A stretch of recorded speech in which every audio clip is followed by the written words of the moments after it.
नमस्कार, मी अतिशय स्वागत आहे तुमचं अलिबाग मूळ मतदारसंघातील बातम्या विशेष कार्यक्रमात. मित्रांनो, तुम्ही आजच्या विशेषाचं टायटल वाचत असेल की भारतीय जनता पार्टीचे दक्षिण रायगडचे जिल्हा उपाध्यक्ष छोटम शेठ यांच्या उपस्थितीत अलिबाग तालुक्यातील कुर्डूस मतदारसंघातील कोंजरवाडी या आदिवासी वाड्यांनी भारतीय जनता पार्टीमध्ये जाहीर पक्ष प्रवेश केलेला आहे. मित्रांनो, तुम्ही फोटोही बघू शकता त्याचे माझ्या स्क्रीनवर. मित्रांनो, कोंजरवाडी हे गाव गेल्या वर्षी माझ्या नजरेमध्ये आलेलं होतं. खऱ्या अर्थाने 23 ऑगस्ट 2023 रोजी छोटम शेठ यांनी कलेक्टर त्यानंतर तहसीलदार यांना कोंजरवाडी येथे जायला पक्का रस्ता नाही आहे, त्यांना डांबरीकरणाचा रस्ता द्यावा याच्यासाठी निवेदन दिलेलं होतं. ती सुद्धा पोस्ट तुम्ही बघू शकता. आणि मित्रांनो, त्याच्यानंतर 27 ऑगस्ट 2023 रोजी एक महिला, आदिवासी महिला त्या कोंजरवाडी गावामधून डिलिव्हरीसाठी इथे रुग्णालयात जात होती आणि त्यावेळेला ती गाडी रस्ता खराब असल्याने चिखलामध्ये रुतलेली होती. तुम्ही बघू शकताय. तुम्ही विचारही करू शकत नाही त्या महिलेला किती त्रास होत असेल. तर मित्रांनो, अशा गोष्टी ह्या कोंजरवाडीच्या रस्त्याच्या बाबतीमध्ये होत्या. जवळजवळ देश स्वतंत्र होऊन 75 वर्षापेक्षा अधिक काळ झालेला आहे, परंतु अजूनपर्यंत अलिबाग तालुक्यातील काही गावं, खेड्यापाड्या, वस्त्यांवर जायला पक्के डांबरीचे रस्ते नाही आहेत. या बाबतीमध्ये अतिशय दुर्दैवाची अशी बाब हे अलिबाग मूळ मतदारसंघामध्ये आहे. मित्रांनो, तुम्हाला माहिती आहे की गेले 5 वर्षे मी बार्शेत सतेवाडीकडे जाणारा रस्ता असेल त्याच्यासाठी झगडत होतो. तो आता बऱ्यापैकी रस्ता अर्धा झालेला आहे. डांगी रस्ता असेल, त्या डांगी रस्त्यासाठी मी तिथे जाऊन डोंगरावरून आवाज उठवला, तो आता पूर्णत्वास झालेला आहे.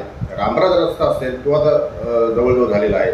असे कितीतरी रस्ते जे कधीही होऊ शकत नव्हते, आपण मीडियाच्या माध्यमातून वारंवार आवाज उठवून लोकप्रतिनिधींना विनंती करून, हात जोडून, त्यांच्यावर टीका करून, त्यांच्याकडून ते कसे बसे रस्ते करून घेतले. भले श्रेय घेऊ दे, नारळ त्यांनी करू दे, मला त्याशी काय घेणं देणं नाही आहे. लोकप्रतिनिधीचं काम आहे की जनतेच्या समस्या सोडवणं. तर मित्रांनो, अशा पद्धतीने कोंजरवाडी येथील आदिवासी लोकांनी काल छोटम शेठ यांच्या उपस्थितीत भारतीय जनता पार्टीमध्ये जाहीर पक्ष प्रवेश केला. आणि खऱ्या अर्थानं मित्रांनो, हा जो काही धक्का आहे हा कुर्डूस मतदारसंघामधील शकापाला बसलेला आहे.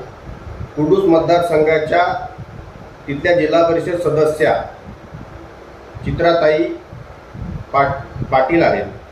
त्यांचे पतिदेव हे स्वतः पपुशेठ आहेत, अस्वाद पाटील.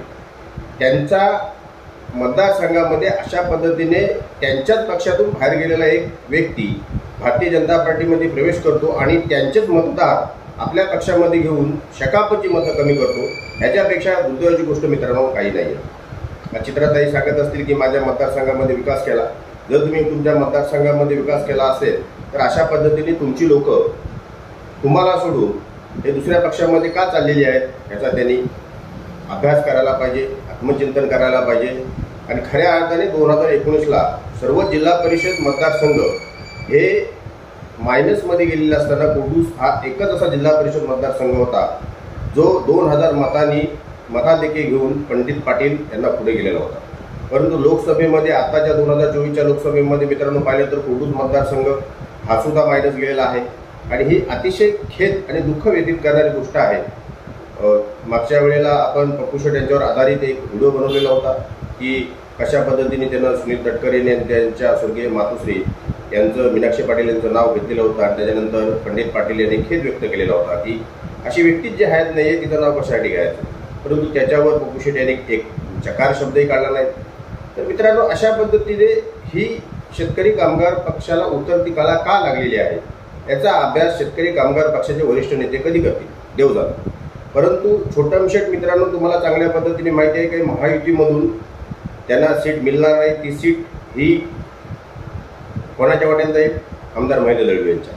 परंतु ते भारतीय जनता पार्टीमध्ये असताना असे पक्ष प्रवेश करून घेत आहेत आणि त्यांचा जे मतदार आहेत ते वाढवत आहेत. उद्या छोटम शेठ जरी अपक्ष राहिले तरी कोंजरवाडीची लोक हे छोटम शेठलाच मतदान करणार आहेत. म्हणून मी तुम्हाला वारंवार सांगत होतो की आताची जी काही लोकसभेची निवडणूक झाली त्याच्यामध्ये महायुतीला मतं झाली, ती मतं विभागली जातील आणि त्याचा फटका महेंद्र दळवी यांना बसेल याचं एक उत्तम उदाहरण आहे। याचा अभ्यास सुद्धा महेंद्र दळवी यांनी करायला पाहिजे। मी कुठल्याही गोष्टीवर जर मला ती बातमी वाटली नाही तर त्याच्यावर बोलत नाही, तुम्हाला चांगल्या पद्धतीने माहिती आहे। तर मित्रांनो, असो छोटम शेठ मला वाटते जिल्हा उपाध्यक्ष झाल्यापासून त्यांनी आमच्याकडेही असे काही रस्ते बनवलेले आहेत। जो बायजूवाडीकडे जाणारा रस्ता आहे, तिथं वाडा आहे, बोरगर वाडा आहे, तो वाडावर जाणारा रस्ता अतिशय कच्चा रस्ता होता, तोही कधी एवढ्या वर्षात झाला नव्हता। तो छोटम शेठ यांच्या माध्यमातून आताच पूर्णतः डांबरीकरण दिलेला आहे। तसेच रामराजवरून एक तात्पुरता जाणारा एक छोटासा रस्ता होता, तो कोणाच्या दृष्टिक्षेपातही येऊ शकला नसता, तो सुद्धा रस्ता त्यांनी डांबरीकरण करून दिला।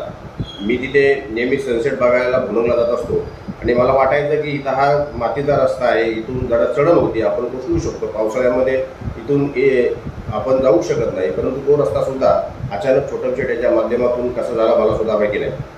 तर मित्रांनो, अशा पद्धतीने छोटम शेठ हे भारतीय जनता पार्टीमध्ये अलिबाग मूळ मतदारसंघामध्ये भरारी घेत आहेत।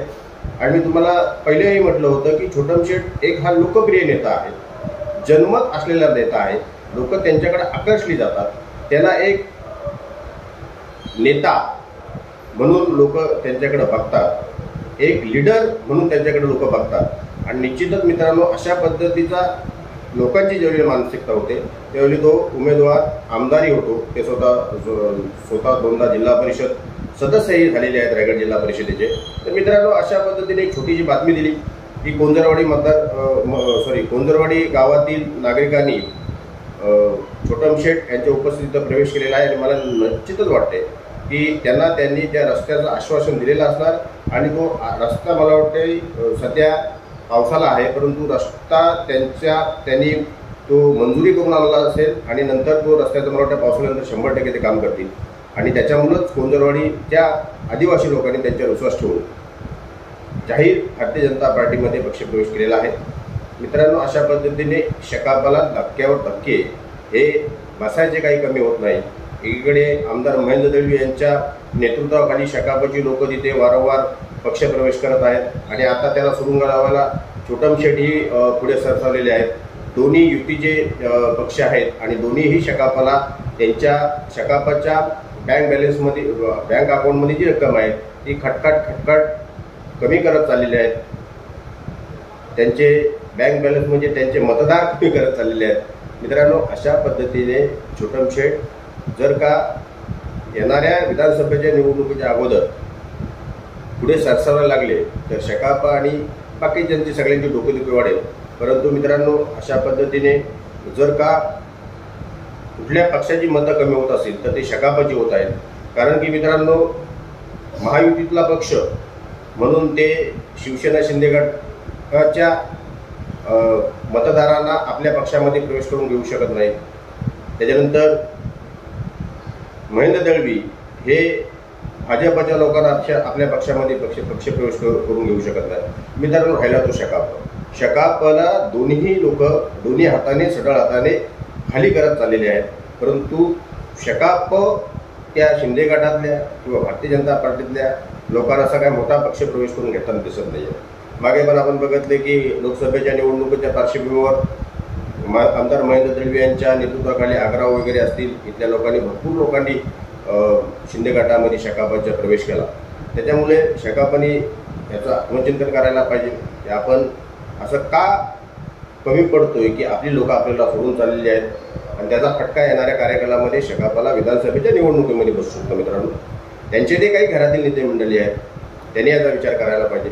खास करून बबू शेठ आणि चित्राताई यांनी याचा आत्मचिंतन करायला पाहिजे की तुमच्याच मतदारसंघामध्ये आतिश गायकवाडनी 5 वर्ष काम करून डांगीवर जाणारा जो काय रस्ता होता तो तुम्हाला कधीही एवढ्या वर्षांमध्ये तुम्ही जिल्हा परिषद सदस्यामध्ये चांगली सभापतीची पदं भूषवली असताना सुद्धा करता आला नाही, परंतु मी तिथे आलो, आवाज उठवला आणि आज त्या डांगीच्या रस्त्यावर, गावठाण डांगीच्या रस्त्यावर जायला डांबरीचा रस्ता आहे। तो आमदारसुद्धा त्यांची गाडी घेऊन तिथे त्या टेपावर गेलेले होते। माझ्याकडे तर फक्त 2 व्हीलर होती, त्या खडतर प्रवासातून मी गेलेलो होतो जीव मुठीमध्ये घेऊन। मी कधी स्वतःचा मोठेपणा सांगत नाही, परंतु काही गोष्टी असतात त्या तुम्हाला समजायला सुद्धा पाहिजे की आतिश गायकवाड सुद्धा निस्वार्थीपणे जनतेची कामं करत असतो. तर मित्रांनो, अशा पद्धतीने छोटम शेठ हे सध्या उंच उंच भरारी घ्यायला लागलेली आहेत आणि येणाऱ्या कार्यकालामध्ये नशीबच किंवा नियतीच ठरवेल की त्यांचं पुढं राजकीय भविष्य काय असणार आहे. तुर्तास मित्रांनो इथेच थांबतो. जर कामावर असेल लाईक करा, शेअर करा, सबस्क्राईब करा. धन्यवाद.